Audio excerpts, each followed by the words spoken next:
So guys, Karen Nyamu and Samido stories is escalating to another level. So today Samido went on his page and apologized to the fans and alongside with his wife for cheating on her.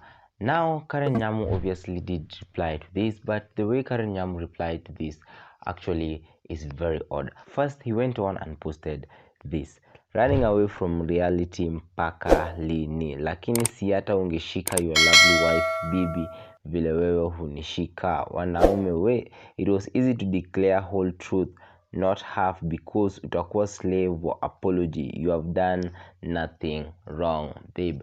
She did not stop there. She went on and posted this screenshot which she later deleted from her story. Let me just read one of these that just caught my attention.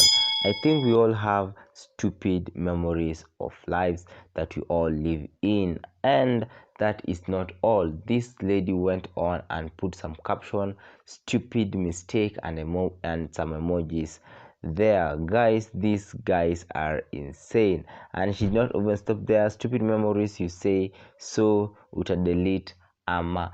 What I think, guys, Samido and Karen Nyamu, they were not in good terms before Samido actually apologized to his wife. But what is really going on with these guys?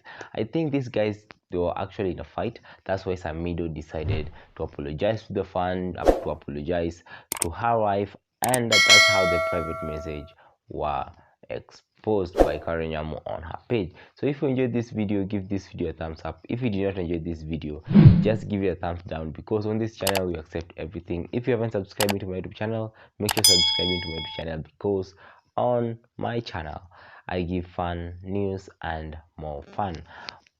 Ciao.